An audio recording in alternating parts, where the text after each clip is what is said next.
Yeah, unless we as if you are going into professional jobs, if you are not able to put the equation to E equals MC square for the public and for the government, you have lost the plot. Yeah, yeah. So, all right, next one will be in Japan. In Japan, it is again not water, it is not again whatever. The Japanese farmer says, I need to know when should I spray insecticide. Now, Bosch, we don't know how to grow tomatoes.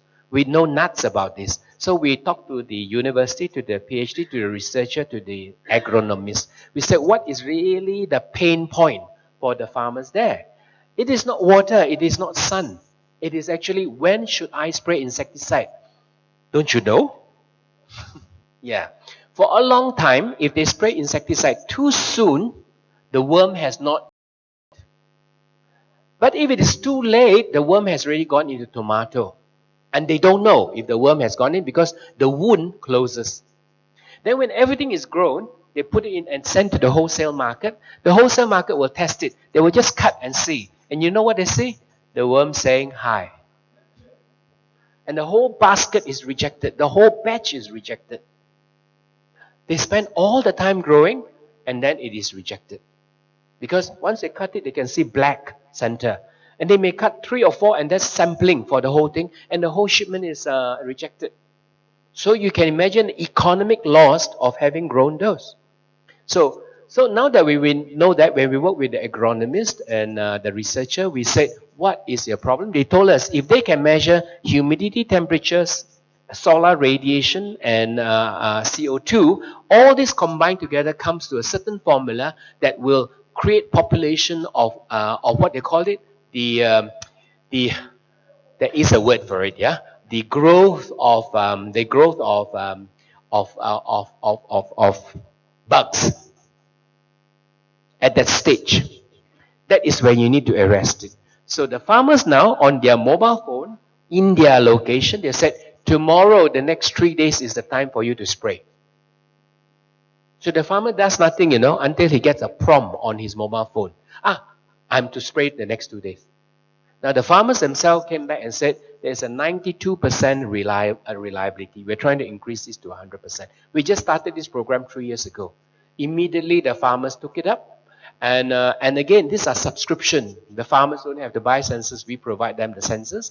We provide the data analytics. Again, your area of work, if you ever go into this, is in the data analytics. Yeah? Right. So next one will be cows in Latin America and also in India. We are doing pilot program just because of a simple RFID here on the ear. When they go to the feeding area, the RFID is picked up. With that, we know which cow is this. Because all cows look the same, yeah? Right. And then there's a digital weighing machine for them to go in. Why? Because when we know which cow, we need to know the farmer. The farmer needs to know the weight of the cow. Okay, some common sense. Let's have some common sense here. If the weight goes up compared to last 3 days, goes up very fast, what's happening to the cow? Too much fat? No, I think if I eat, I need 10 days to become fat. If suddenly, the last 3 days, suddenly it went up very fast. When I say very fast means 1 kilo, 2 kilos. What is it? You're thinking 2 PhD. Can you think more? CS. Oh, yes, I mean cows are forever eating. You can push it to eat faster also, it cannot eat any faster. It's still, they never stop eating. Yeah, so what is it? Just think, common sense. For example, if we sit here for 3 hours continuously, what happened to us? Too much water. We'll be breaking down the toilet, yeah? Right? You'll be telling me, please talk faster. Right. If the weight goes up very fast, 1 kilo per day, 2 kilos per day, what is it? Oh, you're thinking too complicated. But it's getting close to your mister? All right. No, the cows don't care about water. If there's too much water, they just pass the water there. Yeah. You know, you don't never follow a cow from behind, okay? They release anything as they want. Too much? Something to do with liquid. Oh my God. They will have no problem with constipation, you know, they just there. But there's something, a liquid builds up very much in cows. What is it? Huh? Dog, they are thinking too complicated. Milk! That is something that they cannot eject automatically. They need to be squeezed. And a cow that has got a lot of milk is suffering. Do you know that? They will explode and it becomes a bacterial infection and all that. You squeeze out yogurt and butter instead of milk. No, no. You're not even laughing. Hey, life, lighten up. Don't be so serious. Yeah. Okay. When their weight goes up very fast, they are full of milk. They need to be squeezed. Otherwise, a cow can fall sick. An unhappy cow. You don't want to have an unhappy cow. Then let's go to the other way. If the weight goes up very slowly, over 3 weeks, 4 weeks, you see continuous weight growth. What is happening to the cow? Apart from constipation, apart from too much water, and apart from too much milk, what would that be?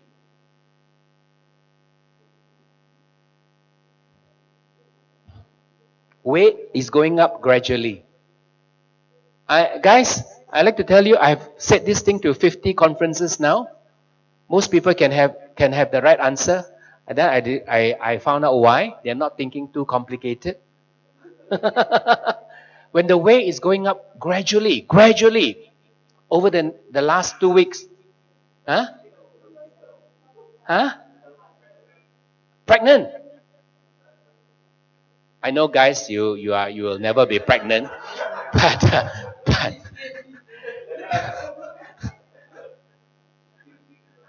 you know I was once told what when I was doing it, master's degree is called M. You know, okay, if you do a science degree, it's Bachelor of Science, so it's called bullshit.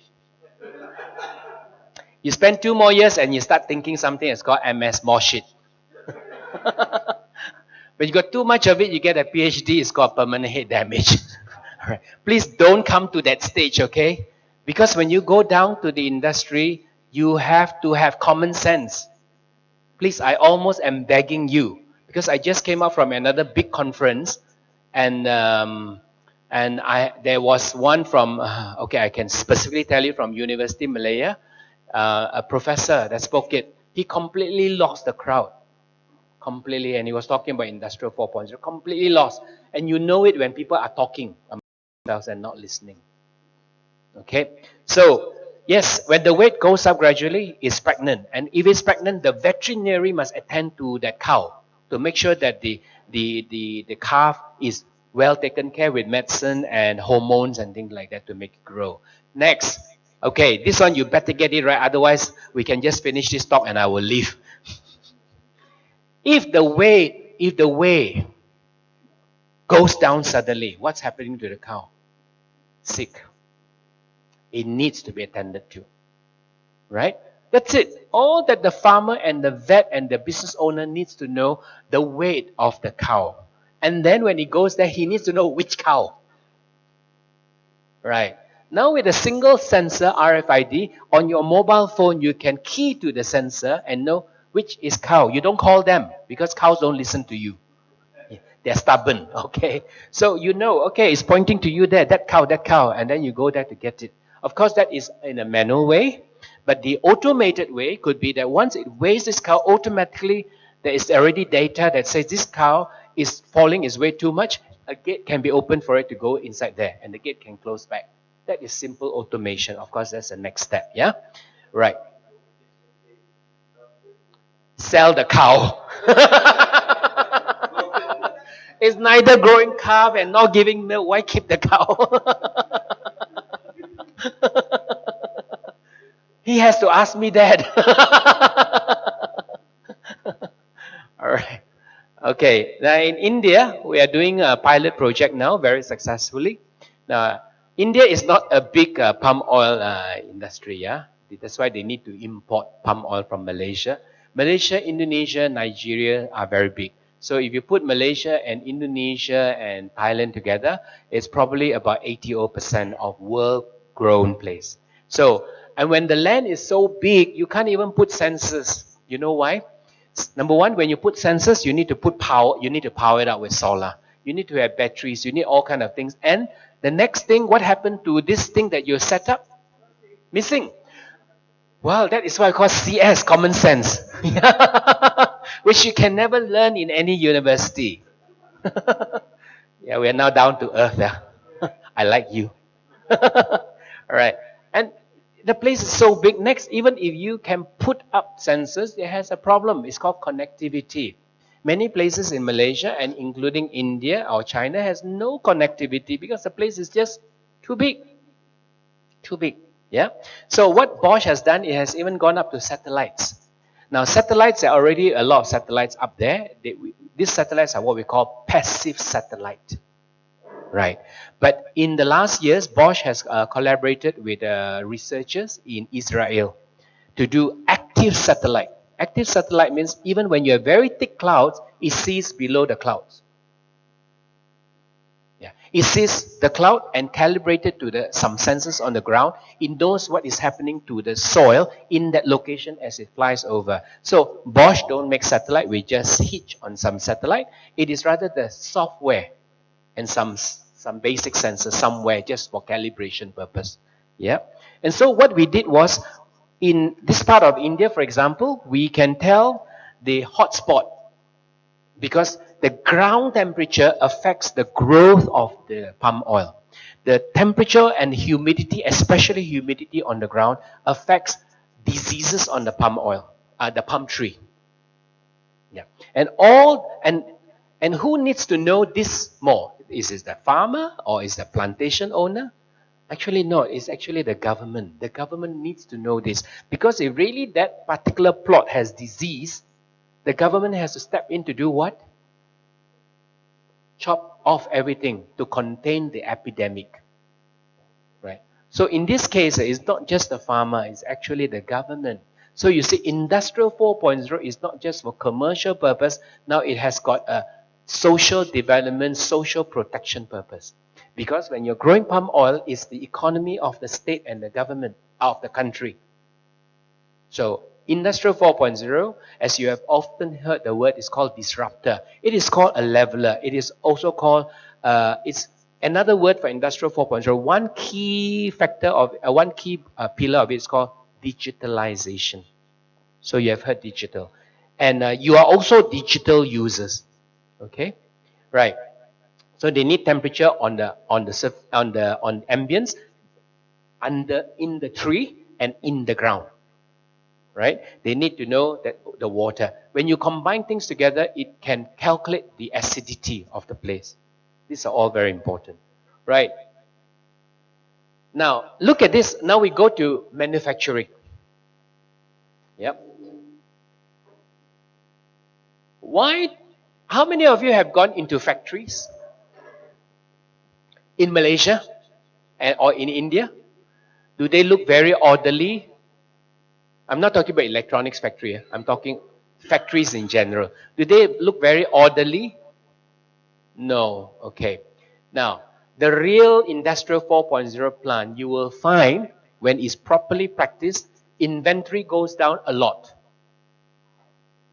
So if you go to a place, you know the success of Industrial 4.0, where you can see inventory goes down a lot.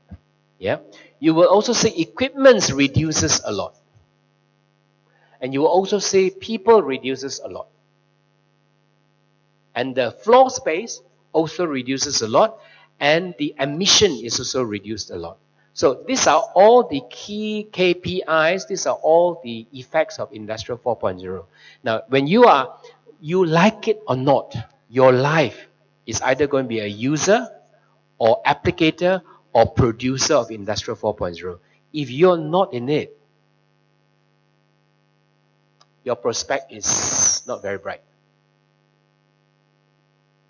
Yeah? Okay. So a lot of people, okay, why Bosch put this number here very small? This anyone can see this?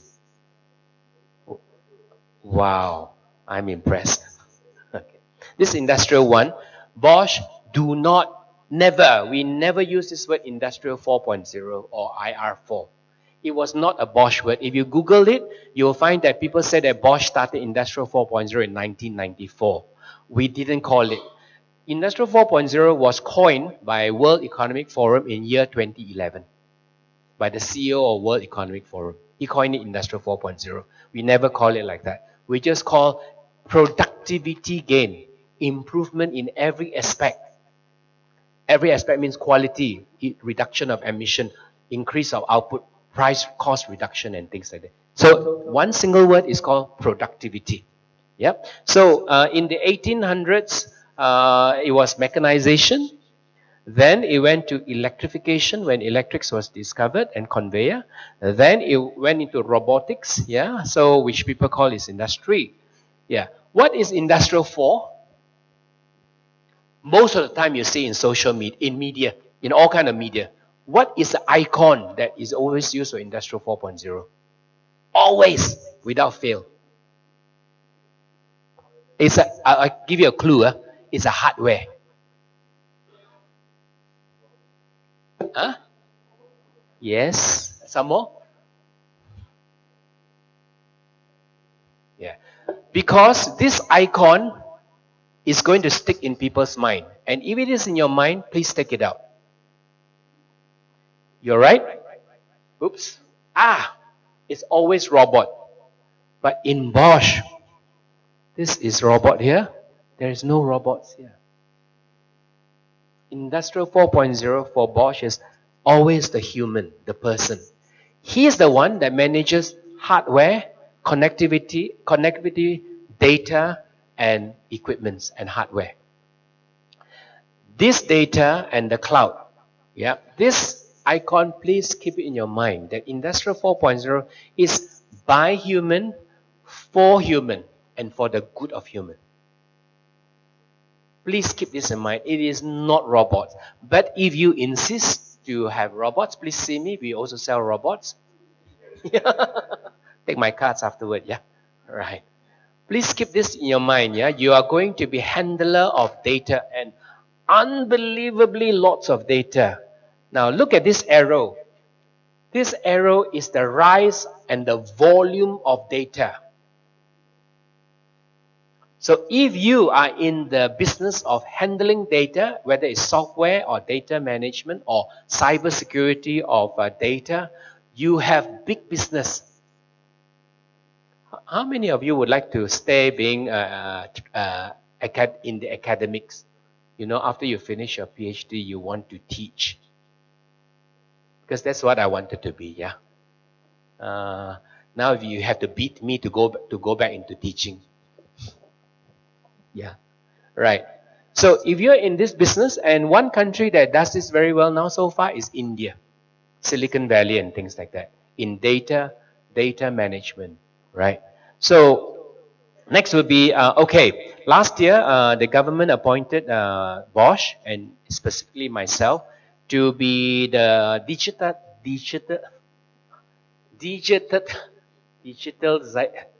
no wonder it's spelling error. Digitalization, transformation to accelerate this program. Okay, the two countries that are really active now in Southeast Asia is Singapore and Malaysia.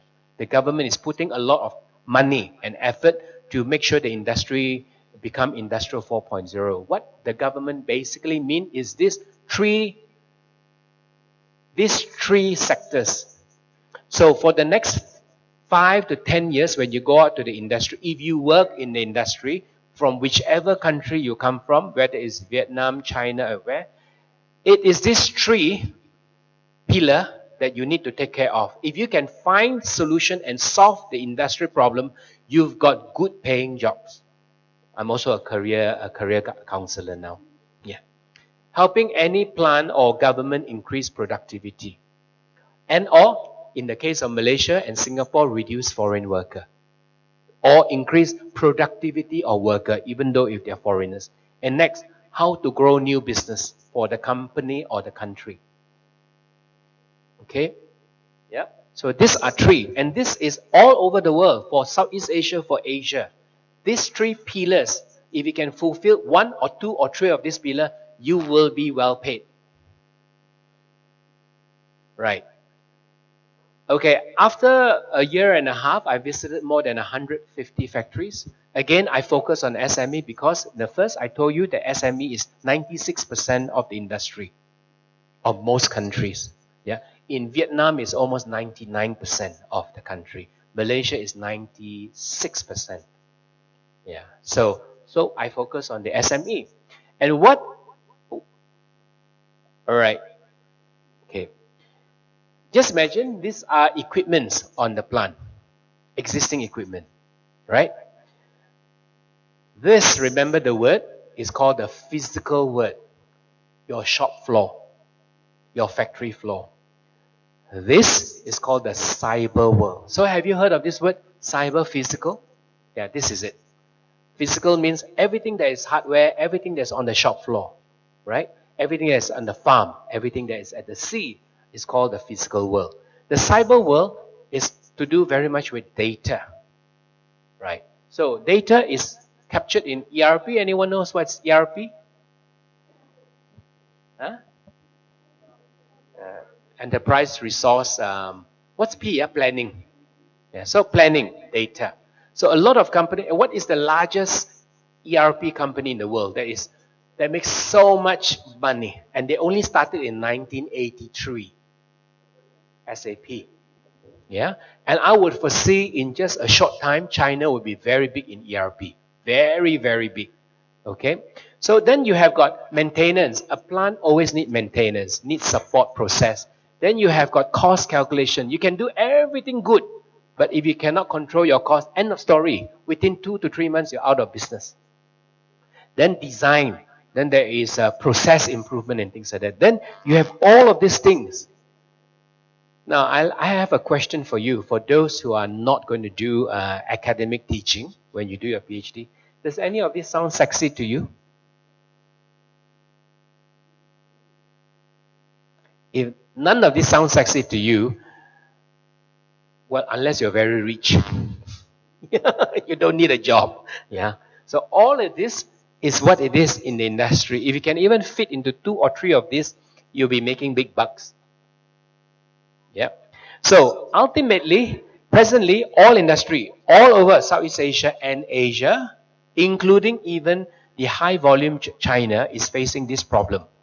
Everything is from the physical world to the cyber world, very manual, delayed, inaccurate, disjointed, inconsistent, reactive, and also labor intensive. All of this. So it's not difficult to understand, right? But it is what's happening now. So how does Industrial 4.0 come in? And then ultimately, all these things, ultimately uncompetitive. Your product goes up in price. Your company dies, right? You have things like not real time, inaccurate, very erroneous, very high inventory, very frequent downtime, productivity lost. You know, I played a business game with PhDs before, and these are graduated PhD. So I have 3 groups of people playing business game, making right decision, timely decision.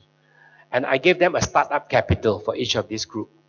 You know, the PhD failed the company miserably. Those who are not PhD, those who are really not even properly educated, succeeded in making the company. Please esteem colleague of the academics. If you do not have one idea to prosper your company, your services is not needed. Your career is almost cut short. Okay? Now, so what are the icons? Very manual. Everything is paper. Machine breaks down suddenly. No process data. No data from machine, no data from process, no data from the warehouse, nothing. And even if it is come in paper, and when you know when it's paper, you copy, there's error. When you key in, there's error. By the time it goes up to management, it's 1 day late, 2 days late. Yeah? Then there is In the beginning, everybody in the company quarrels with each other. After a while, nobody quarrels. What can be done? Nothing can be done. We are very polite people. Yeah. Then in our factory, particularly in Malaysia, we hold all kind of flags. Right. Nobody cares for energy. Now, those of you from non-Malaysian, your electricity is very expensive. Who is from Vietnam? Anyone from? How much is 1 liter of petrol there? Gasoline? You don't drive, you fly, yeah? Okay. Okay, yeah. 1 liter of RON 95 there is nearly 5 ringgit. 4 something. Thailand is 380 to 4 ringgit 20 cents. Tomorrow I go to Thailand, so I'm going to suffer. Malaysia is 2 ringgit 20 cents. Electricity in other countries are very expensive. We are getting it so cheap. So in Malaysia, all our production is based on subsidies. India is expensive. Yeah, fuel is very expensive in India and things like that. So therefore, whatever that you do for the industry, if it doesn't help them reduce a final product cost that they make, it won't sell. The company dies. Right? So, ultimately the cost goes up. That's why I said, whatever that you do, dear friends, if the cost is not taken care of, ultimately it will not be good. Yeah? Uncompetitive. Now, what is Industrial 4.0? This is before Industrial 4.0. What are the solutions? This is what it is. Sensors, connectivity, softwares, data analytics, cloud computing, artificial intelligence, and automation. Now, I like a show of, can somebody tell me, most people, especially university graduates and young people, especially guys, less of girls, yeah? Less of girls, more of guys, are more fascinated with which aspect of this? I would say it's a journey. Yeah? I put it purposely in it's a descending order. Huh? Huh? Some more? It's very heavy over there, all the answers from. So it shows that they have more brains. Yeah?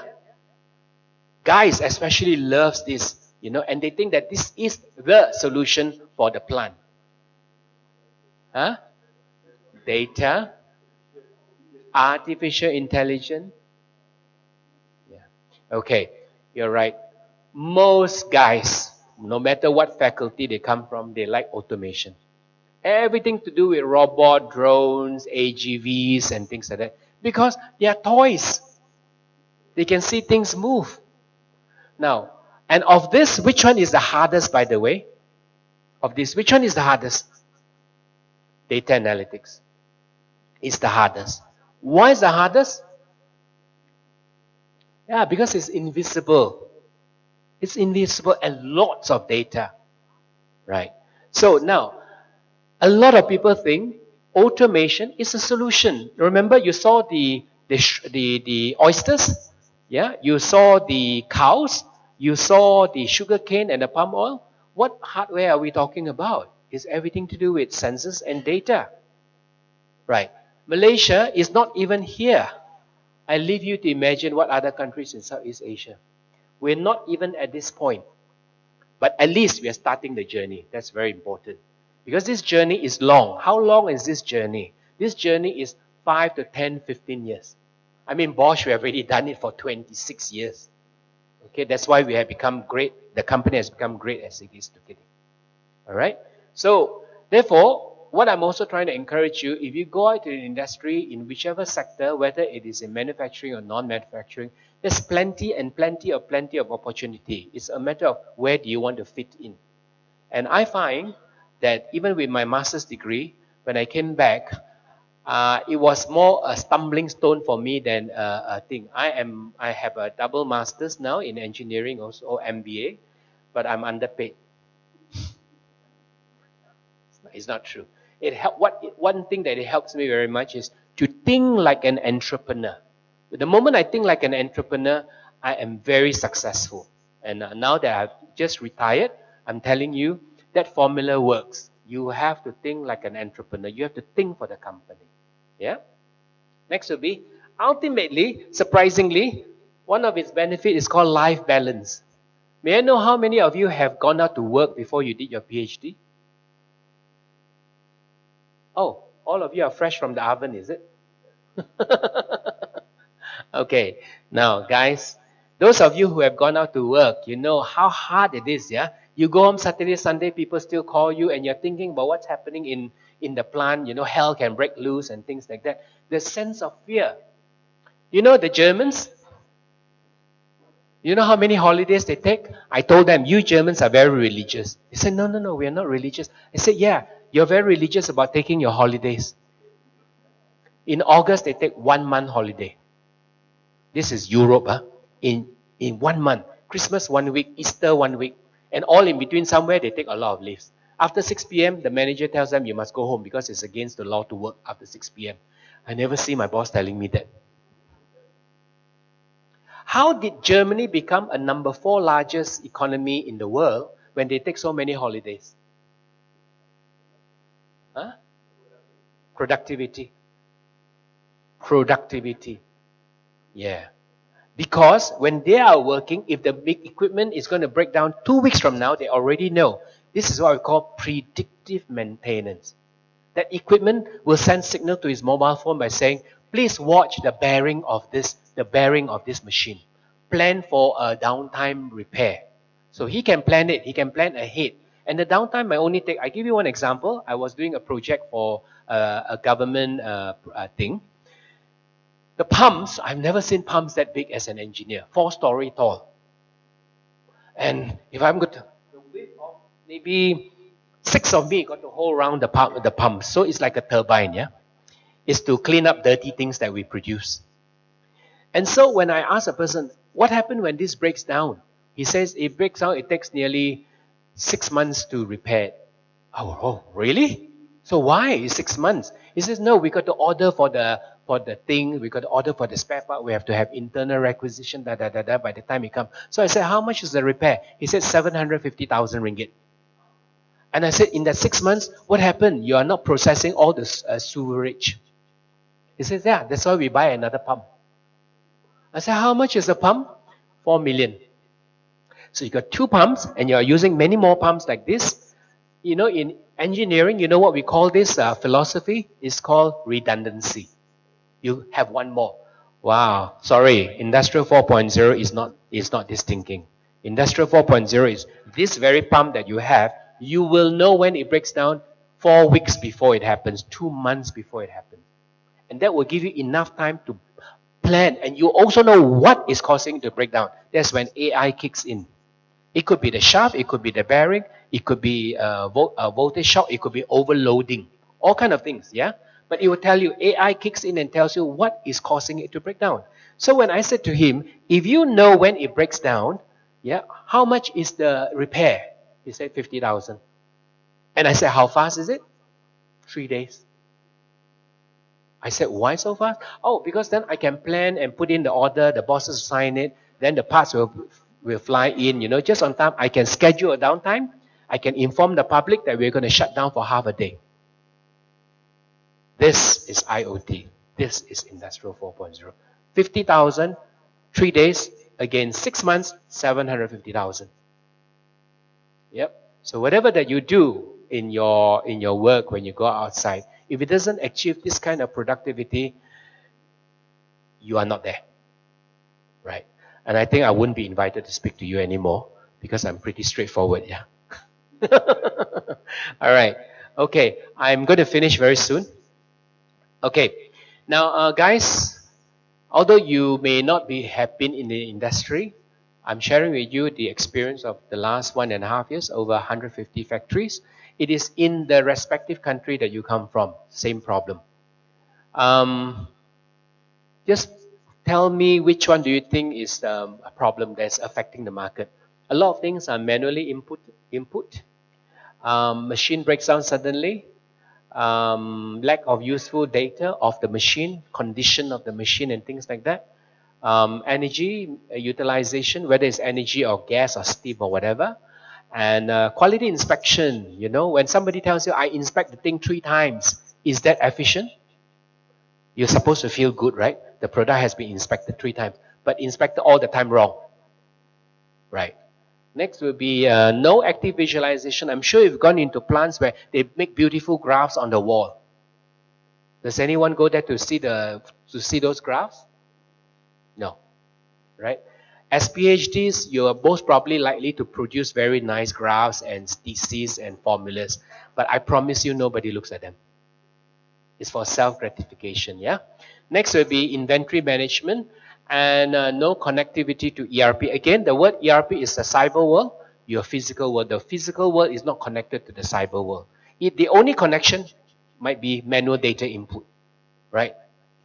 Next will be no training. No training or no equipment to train and don't know what to train. Lastly, intensive labor and very foreign labor dependent. Please kindly, everyone looks at this and stop from your mobile phone for a while. Please pick the top 3 that you think affects your company, your country. It's actually country epidemic. Take some time. I wouldn't go home until you are finished. You're not inviting me to speak again, right? By the way, I am being paid 5 to 10,000 ringgit to make this speech, and I'm doing this free for MUSD. So what you can do for me is to please look at this and please say to yourself, pick 3 that affects your company, the company that you 3 that represents society now, and 3 that represents your country. Probably it's the same. 3. 1, 4, and 5.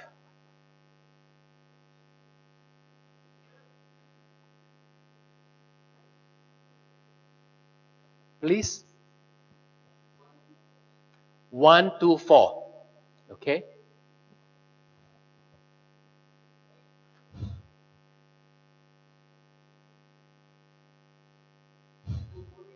Huh?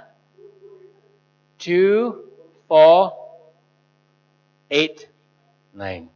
This is interesting. Where are you from? You have hope. Okay? Huh? 159. 159. And where are you from? 15?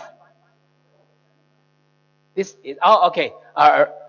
No, this 8. Yeah, this 9. sorry. I failed my maths. Okay. Some more? Yeah, I see a lot of people picking 1, huh? Right. 2, 3, 9. Okay, yeah. It depends who I ask. If all of you are business owner, they only pick 1. And they only care for 1. And guess which one? 2. They only care for number 2. And I asked them, in the first place, who employed people? You employed people, and now you're complaining there's too many people. Or too many foreign workers. Yeah? The problem with the industry is when all of this are very manual, and problem happens all the time, equipment breaks down suddenly, you can't find the things in your warehouse, you will need more people to work. More people to work and doing overtime, working Saturdays, Sundays, the cost goes up. Yet they want to solve the problem from the end of the thing instead of solving the problem in between. So all of you, when you said number 1, you're correct. But number 1 is actually the most fundamental of everything. Yeah, so a quick one. Instead of using paper to write and upload, what is the technology available now that's very cheap and almost free? What is it called? Even sensor, you got to pay money for sensor.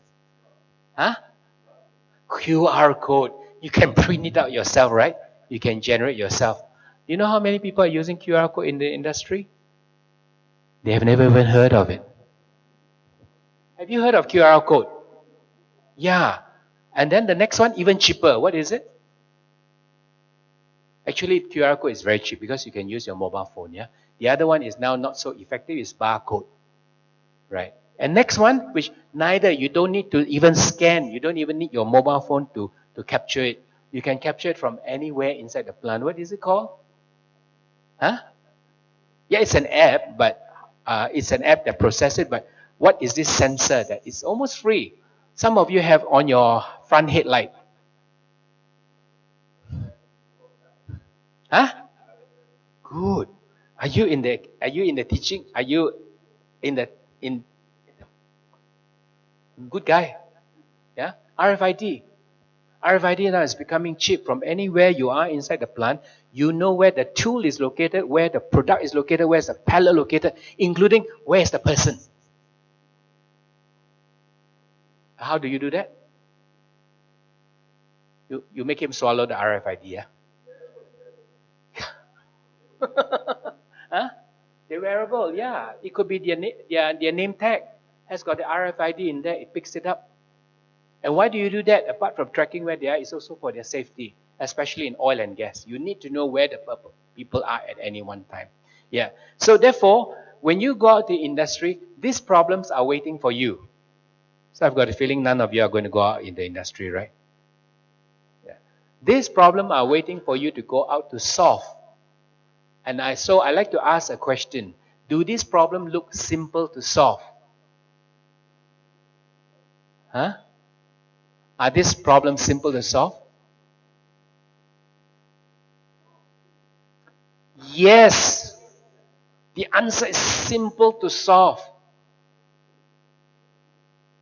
That's why the government knows now that all they've got to do is put money to encourage people to have awareness of Industrial 4.0. And one sector that is really, really lacking, and that's the foundation of it all, you mentioned it, is this one. Nobody picked this up. He did. What's your name? Namaste. Right? This one. If you do not subject yourself to training, extra training, upskilling, your knowledge is just pure theory. It does not apply. And this sort of things with equipment, with syllabus, and with things like that are very short courses. You can go for 3 days, 5 days, 10 days. You will know things like PLC sensors, 2-axis robot, 6-axis robot. You will know active cockpits. You will know quality inspection system that doesn't use eyes. You will know some level of programming and things like that. So unfortunately not open to Malaysians, a foreign student. For Malaysians, especially if you're already in the working field, you can actually go for this training. Some of them are even free. Yeah, all that you need to do is to invest time to go for it. Yeah. I know the MUST is planning to set up something like that. Right. Next, this is ultimately how is the solution should look like. Whether it's cloud related or not cloud related doesn't matter. Yeah. So you can see that it is not difficult. And most industry, I can tell you, only need to solve 3 out of so many problems. Fundamentally, most of the time is training to start with, fundamentally. The next will be warehouse management and equipment that breaks down suddenly, predictive maintenance, and of course, data. Data. Okay? Right. Okay, everyone, please look at this and don't look at your mobile phone and your notebook. I know you got assignments. This is how Industrial 4.0 are you as a person. Because I'm asking this question, if you yourself as a person is not Industrial 4.0, forget about you providing solutions to other people's life. Okay, maybe some of this don't apply to you. Those of you who drive, do you use smart tag? Or do you still prefer to queue up for the ticket? Yeah, there are some people who does. Right. How many of you uses Waze and Google Map all the time? I live in PJSS2. Every time I come here, I still have to use it. Not because I don't know how to go. I just want to find what's the fastest route, which means save time, save petrol, save stress and anxiety. Next will be, how many of you use Grab? Yeah. Especially the older one, if you're using Grab, I feel very proud of you. Because there are a lot of older people of my age that will not use Grab. Why? Not literate, not using their phone, and they feel that it's below them. Yeah. The young people will just jump into Grab. Next will be, do you still do a lot of, do you queue up to pay your bills? Do you drive there to pay your bills? Yeah, all right, but I promise you there's still a lot. That's why when you go post office, you go to a bank, you still see a lot of people queuing up, right? Yeah. Then, how many of you prefer to go the full-fledged airlines instead of using AirAsia and TripAdvisor? Yeah. You don't have to confess. And, no need to confess. Right. And wearables. Do you use your mobile phone to track you and things like that? Now, look at this. How Industrial 4.0 of you as a person is how many of this and how often you use it and how intensely you use it. Because if you're only an occasional random user, yeah. Next one I'd like to ask you, are you enjoying the benefits? The key word is enjoying the benefits. Because if you have no joy in doing something, you are not going to be a good producer. Are you enjoying the benefits of digitalization? Look at all of this. How many of this is important to you? Have a look. Can I have some answers from Vietnam and China, please? Everyone is so quiet. The typical Chinese way of thinking, don't interrupt the speaker. How many of this is important to you?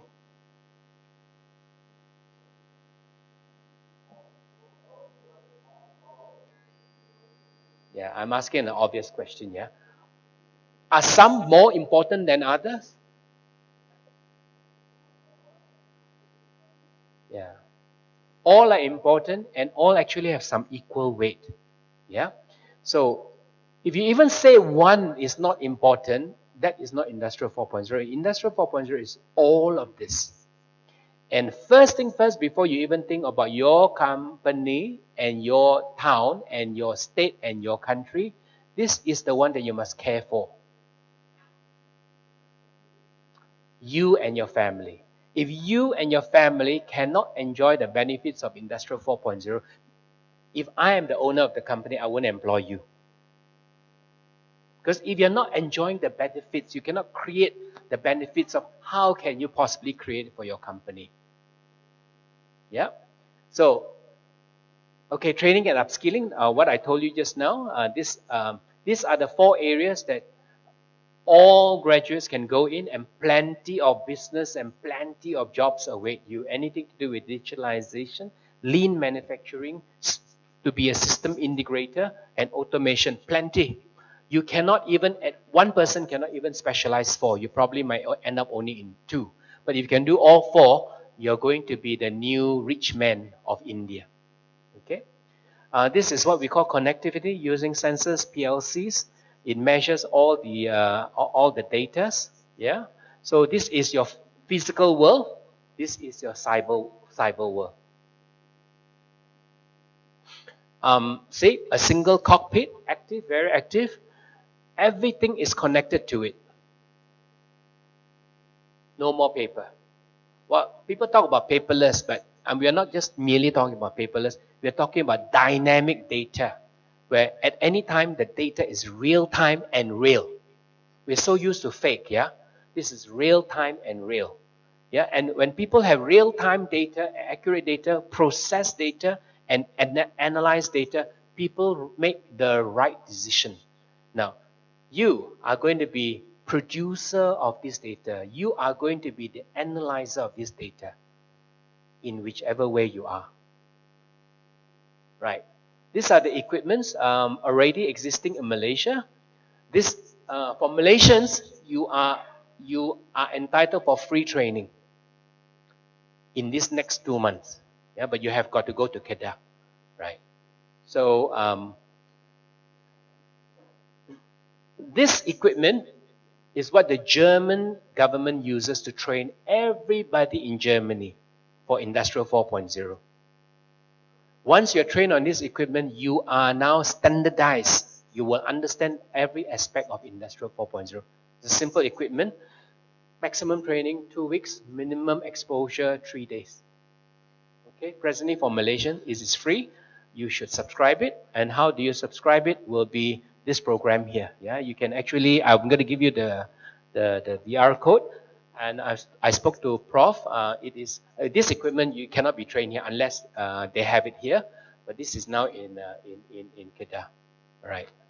So you can scan this for Malaysians only. You can register yourself, and there are 4 programs. You can only pick one. Program number 1 and number 2 can be done here. Program number 3, number 4 must be in Kedah, in that college there. Yeah, you must attend 3 days. The 3 days can be broken up. It is free for Malaysians. Yeah, foreigners you can pay is about, I think, 3 to 4,000 ringgit. Yeah, yeah.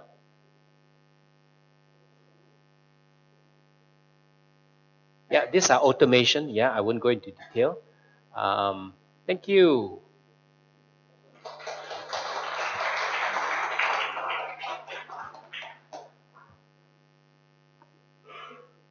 May I go?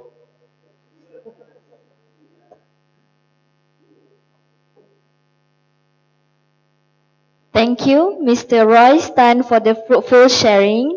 Next, we would like to invite Professor Prem Kumar to deliver token of appreciation to Mr. Royce Tan. Please welcome.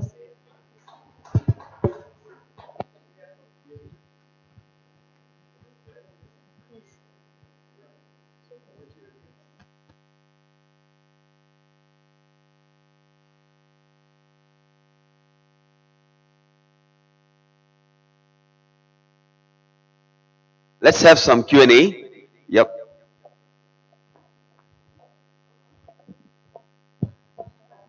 Okay, a very interesting discourse. I've been enjoying. Yeah.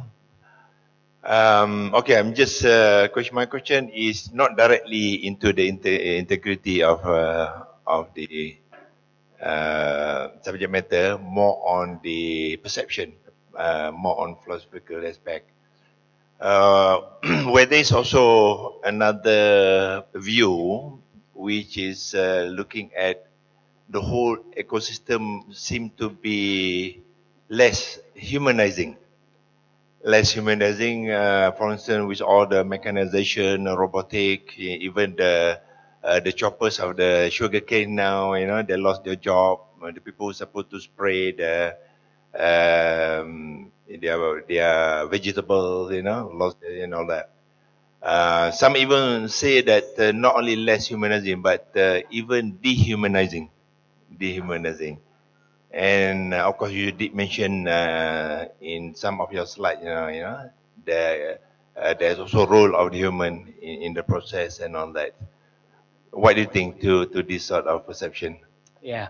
The older the people are, they have heard so much about Industrial 4.0. They always think it's, as I mentioned, everything to do with robots, drones, AGV. Yeah. So they think that their role, their knowledge is wasted. I've shown you many times. They are the domain expert. We don't know oysters, we don't know sugarcane, we don't know rubber, we don't know palm oil. They have lived on the land decades and decades and generations. They know more things specific to that and their location than any other agronomist. Yeah. So therefore, when we implement Industrial 4.0, their input is continuous. It's continuous. If you ask me to put a ratio and say how much is sensor, how much is software, how much is people, I will tell you that sensors and software is only an enabler. In terms of cost, probably just 10%. 90% is still people. You still need people to chop, to deliver. Because you see, as even in India and many other countries, the plots are very small. Nobody has the economy of scale to be using automation. So people are still needed, really needed. The roads cannot handle any special AGVs and things like that. India and Indonesia is so vast that when people like to play with drone, anyone knows how long can a drone fly? continuously? How long does it take to charge? Yeah, even if fast charging, it might take half an hour, 1 hour. Half an hour of flying. And how big are the farms? Very big. So even to say you can fly the drone very far, but the plantation is so huge, even I have to carry the drone to go all the way in. It doesn't make sense. All this drone stuff, just for very small area of coverage is fine, yeah? When you need to see the top. But otherwise, we still need people. People, people, people. So that's why Industrial 4.0 for Bosch, by people, for people.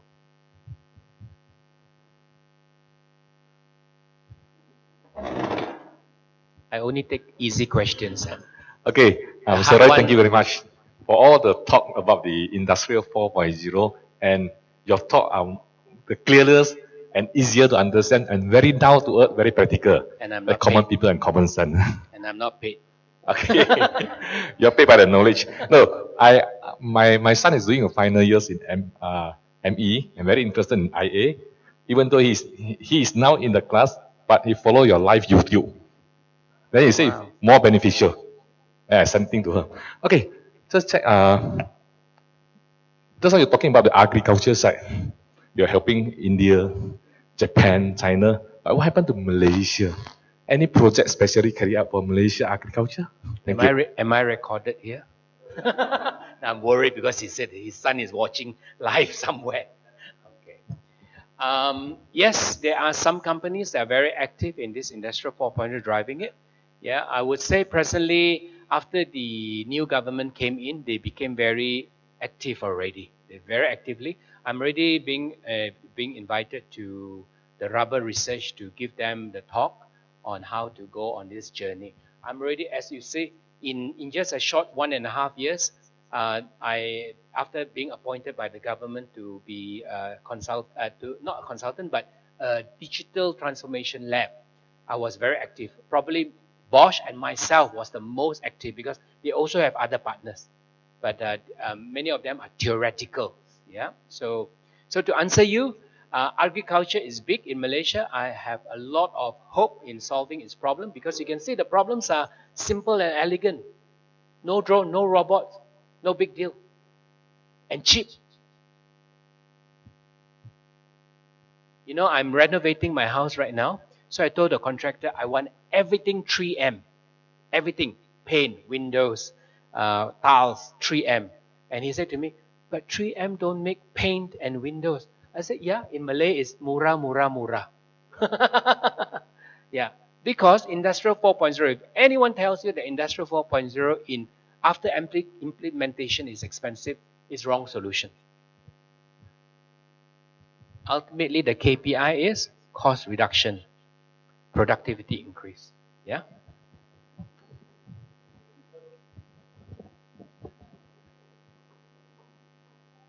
Hello, sir. I want to ask a question. Japan apply a new solution for working weekly for 5 days. What's your view? It's successfully or not as compared to other countries for 5 days working? 5 days working. Japan is applied 4 day working, and the productivity and the automated timing is increased. Yeah. What's your view? Japan is a unique country. Yeah, I love Japan very much. In the last 8 years, I went 7 times for holidays. In Japan, we have got 21 factories there. Bosch, Japan. Japan, unlike other countries, has a serious problem. It's a problem called population implosion. Yeah, their birth rate now is so low that even if every family now has 3 or 4 children, they cannot recover. It has gone past the point of no return. So they projected that in 50 years, Japan's population will be half. There will be only 60 million Japanese in the world. So it's because they never wanted foreigners to work there. They have this problem with foreigners. Yeah. So despite the fact where they're so great in automation, you see, but their growing society is growing so fast, 25% of the society is gray. Unclaimed land after the person died, unclaimed land, they can't find the person to come and claim it. It's the size of Kyushu Island in Japan. That's how bad Japan is. So when they ask people to go back after 4 or 5 days work, is please go back and have a lot of baby, like 10. 10 babies family. Nobody's going to do that. And so is Korea. Korea is suffering this. Yeah. So Japan is unique, very unique. Yeah. They can have all the fantastic automation and things like that. It is not a technology issue. They have a problem with a social mindset issue. I charge by the questions.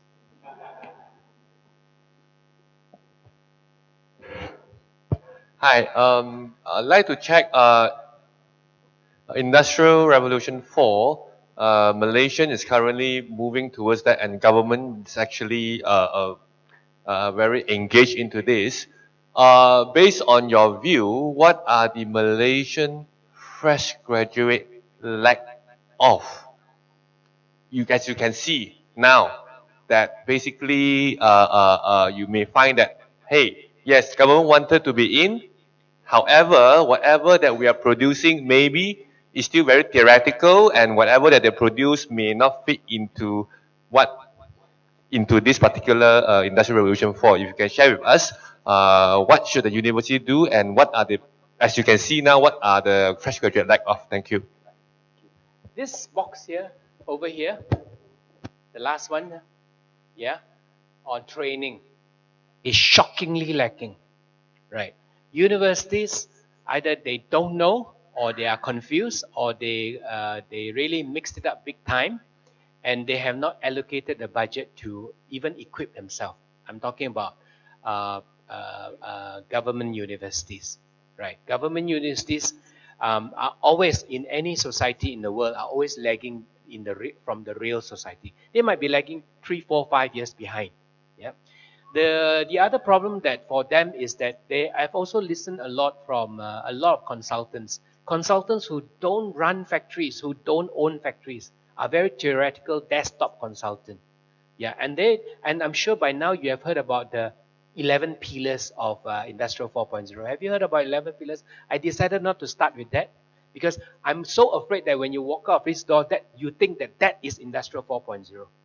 They talk about cybersecurity, they talk about automation, they talk about additive manufacturing, they talk about robotics, then they talk about this and things like that. But what have I told you about robots? Nothing. What have I told you about drones and AGVs? They are only a component of Industrial 4.0, needed only when it's needed. Yeah? So I basically told you it's processes, it's people.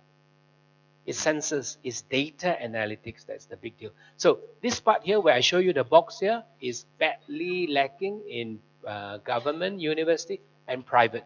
The private has a problem. The private thinks too much about the bottom line. How much am I earning from this? You know, if I have this set of syllabus and equipment, would people come for this?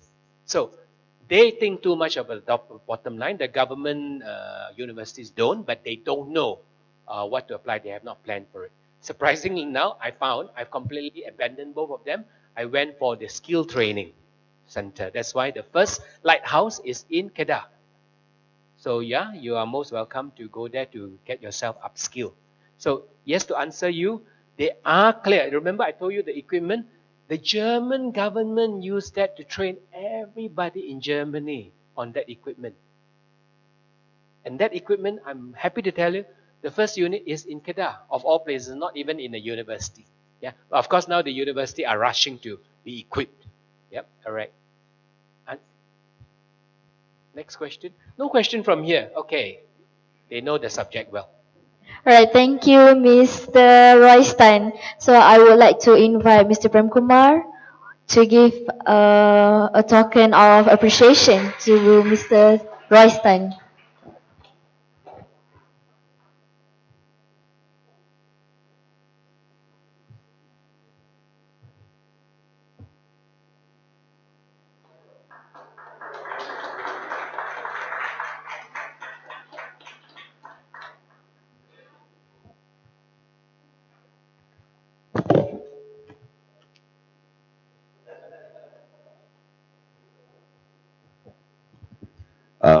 Thank you, Royce, for blocking your calendar to be with us this morning. Yeah, it was really enlightening to hear from a practitioner's view on Industry 4.0 rather than an academician's view. Yeah.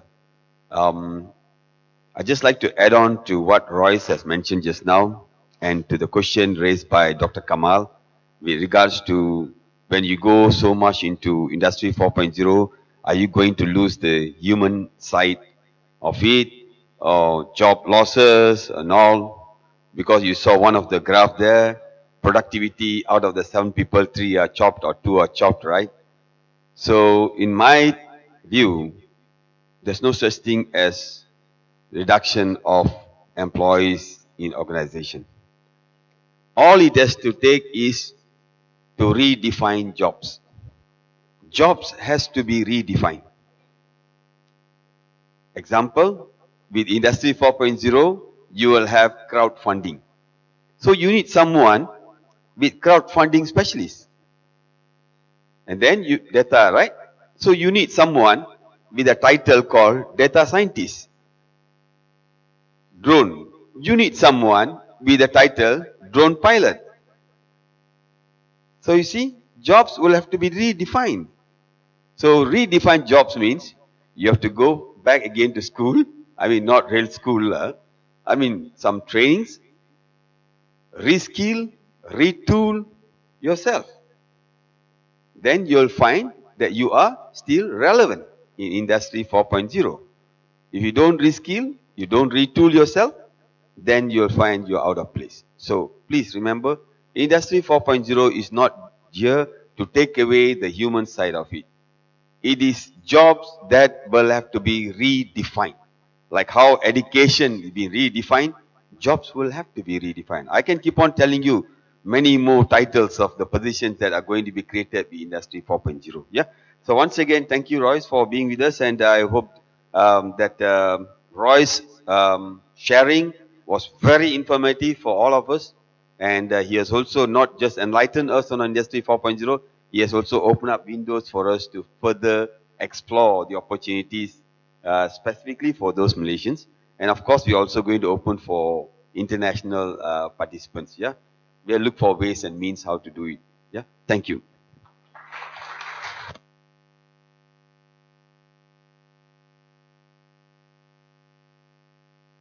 Thank you, Mr. Prem Kumar.